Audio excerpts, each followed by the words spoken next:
Hello YouTube, it is Toy Adventures, and yes, it has been a while, you guys. I know I haven't uploaded in like over 10 days, I think it's been, maybe a little bit under that. I've just been going through some stuff. It's been a bit tough these last few weeks, but I'm hanging in there, and I am getting back into the groove of making videos. I know it's been really slow, but we are getting back in the groove of things. Today I have something really cool to show you guys. I've been kind of iffy on this line, but this is a standout product that I absolutely have to show you guys just because of how damn cool it is. We haven't gotten something like this in a while, and today we are taking a look at the Godzilla X Kong, the New Empire, RC/Heat Ray Breath Godzilla. So this is for the brand new MonsterVerse movie that's coming out. I'm sure you guys have all heard of it. Godzilla X Kong, the New Empire. I haven't seen very many of the trailers. I don't think I've even seen any of them because I don't like to watch too many of the trailers. I'm probably going to watch one or two just because I like to go into the movies as fresh as possible.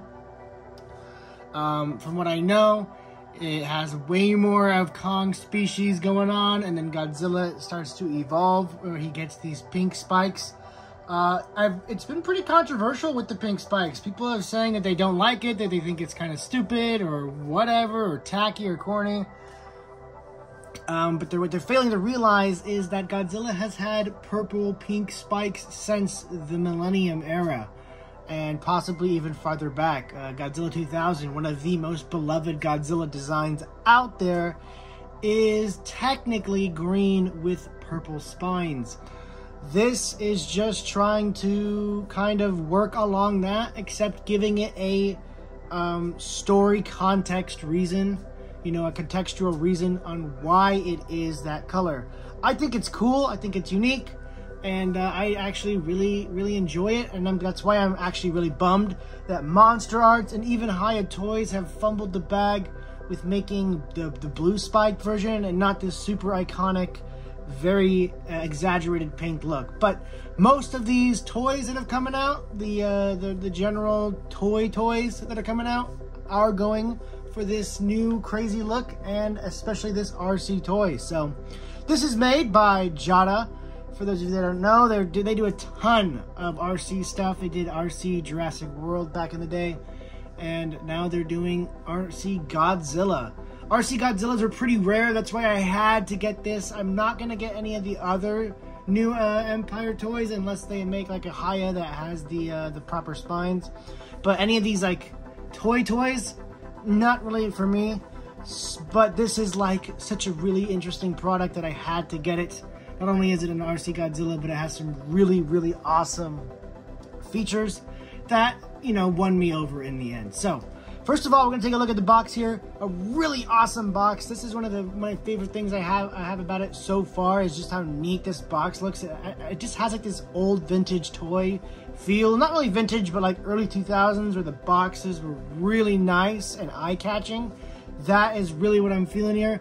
You have this kind of purplish pink overall color scheme and feel to the box with the red insert, moving on with the pink fire and atomic breath and electricity going all throughout.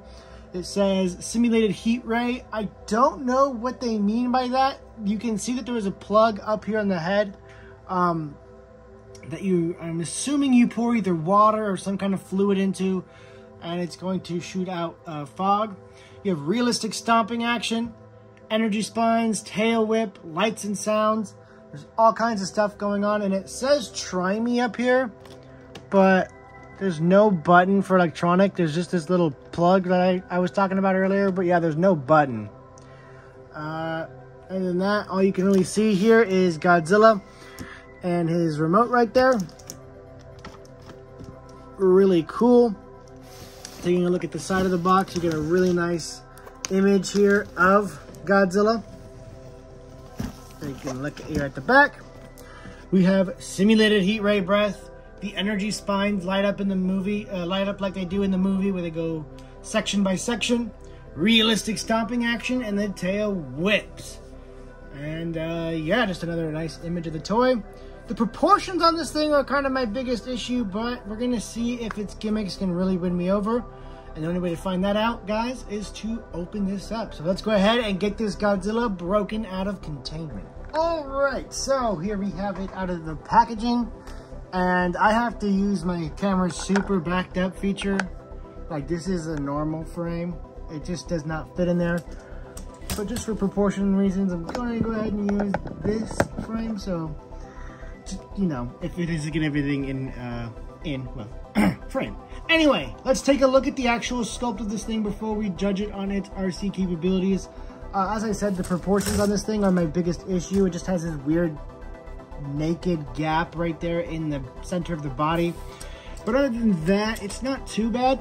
The upper body here is this rubbery material. Like, there's nothing that is actually in the arms. They're just empty rubber hollow bits.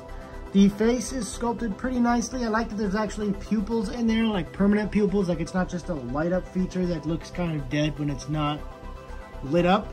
So I do appreciate the painted pupils in there. Sculpt work is pretty nice. The spines back here are obviously a different piece. Trying to get a nice front view just to show you how awkward these proportions are. Yeah, it looks really strange. You can kind of see down the mouth with the little atomizer. That's what they call it in the instructions. The atomizer or atomizer. Basically where his fire breath comes out. But yeah, the sculpt is nice. It's just this black with a nice kind of grayish white dry brushing going throughout the body. On this side, you can see those dreaded screw holes. Yeah, definitely not the side they wanted to show you out of the box, but they are there. But yeah, there's really no articulation on this thing. Obviously, the legs move back and forth, but that is for its gimmick. I guess you could count that the rubber means it can articulate, but yeah, there's really nothing going on in these arms. They're just hollow. So I guess you could count that as articulation. But other than that, this is just a statue. Well, of course, until you put the batteries in it. It's fine wet. Oh no, there's this weird melted plastic look right here on the arm of mine. I don't know if you can see that. It looks like it's wet, but it's just like, I don't know, melted rubber. Strange. Anyway, here's the controller, the remote, whatever you want to call it. We have two bumpers and a directional from forward. I don't know if it goes backwards, but it just says forward, but this is definitely a directional pad. Anyway, we're going to use the power of editing to get this thing filled up with batteries and ready to go. So let's go. All right, so apparently the batteries are already in this thing. You just have to take the little pull tab out of the remote and this huge pile of batteries that I guess I don't need. Cool, cool, cool. So if we press up on the remote,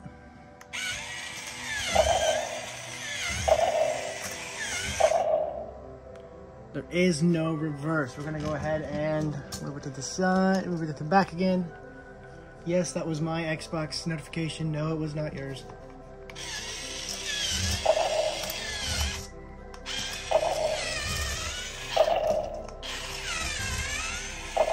As you can see, stomping sound effect.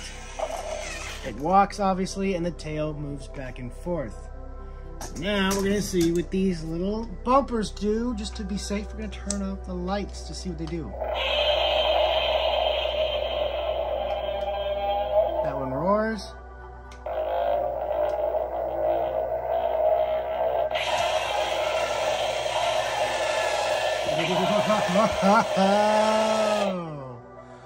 Now let's actually fill it up with water. It said to use a water droplet thing. I don't have such luxury, so I just use a water bottle. Let's see if it does anything different.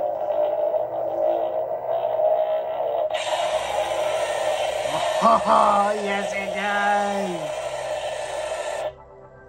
does. That is freaking spectacular. I gotta do that again.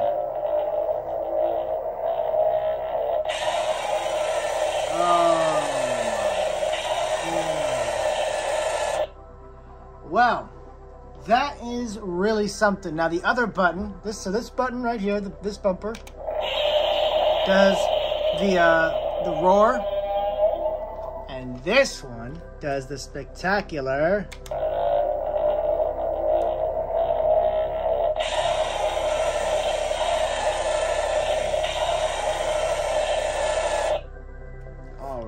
Alright, so to keep this review brief, next we're going to move on to scaling. It's kind of hard to put an exact size on this thing. I don't really have a ruler. I know, unprofessional. But we're going to size it up using other Godzilla measurements of scale. Americans will use anything but the metric system. We will use a Monster Art for the small scale. This is your typical Godzilla figure. Whether it be the vinyls or the Hayas, NECAs, Monster Arts, they're all in that kind of same size range, which is in this.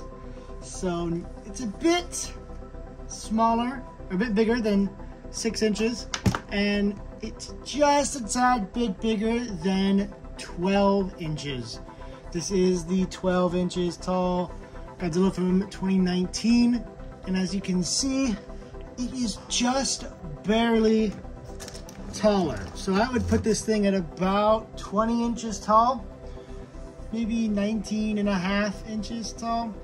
Within that area, it looks a lot taller when you look at it. You don't really think, oh, that's 12 inches, but yeah, it's just over 12 inches tall. So now I gotta find a way to put these back on the shelf. For those of you that don't know, my Godzilla shelf is super crammed and crowded. So what do I think of the RC Godzilla? Well, the sculpt could be better, but I understand why it is the way it is for, you know, its gimmick. However, its RC controls are leave a little bit to be desired. Going forward is easy enough, works just fine. However, I would enjoy a reverse button, just out of principle. Not a big deal that it's not there, but it does, you know, it is kind of annoying when you want to reverse and you just have to turn. And that leads me on to my second part, the turning. The turning is not that really good at all. I mean, I didn't expect Godzilla to turn on a dime, but it feels like when you turn, it just goes forward and then does a little slight deviation in its overall trajectory. I don't know, the turning could be a lot better. As for the roaring, it's a bit of a boring feature. It just roars and makes noise. I understand what it does, but maybe give the arms some movement just to go along with it. But not a big deal, you know. At least it has some kind of roaring button, a dedicated roarer button. And then the laser show, the lights and the sound and the fire breath, immaculate. Absolutely beautifully done. I love the fact that there's actually smoke. That is really creative. And I love the whole presentation of it. In fact, we're gonna do it again right now because it is so cool.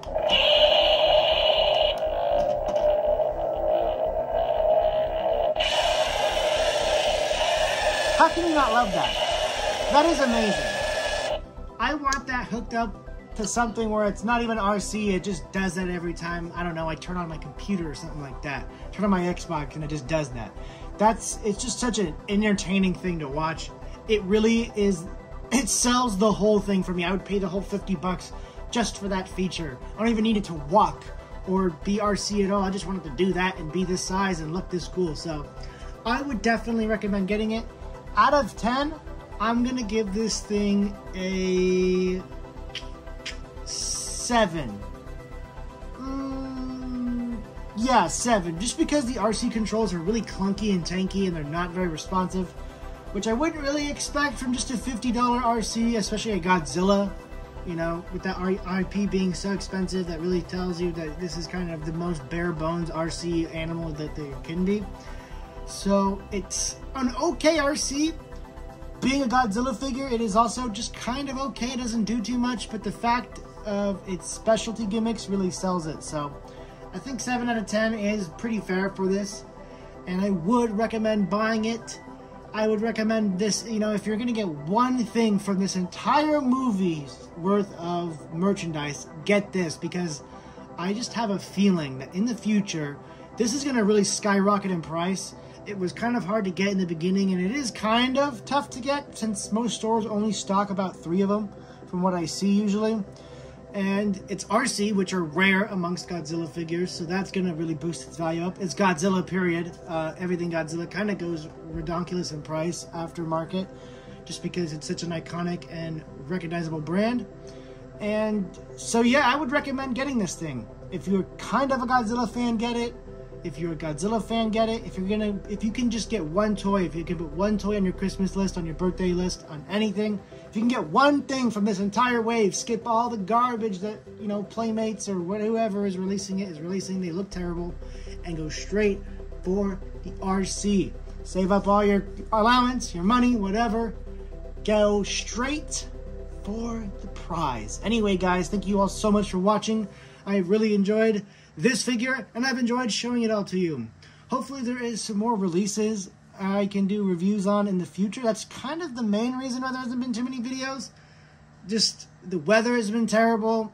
I've been going through some personal stuff, and that's really the reason that I haven't been able to film recently. But we are going to be filming very soon. It's going to be a new entry into the G.I. Joe Mystery Island series. I know a lot of you have been asking about that. It was kind of a slow burn, but it has gained its fandom. And for those of you that have been waiting for another entry, it is going to come, and it is going to be probably the coolest out of all the Joe movies. So stay tuned for that. And yeah, that has been it. Thank you all so much for watching. This has been Toy Adventures, and I'll catch you guys in the next one. Peace!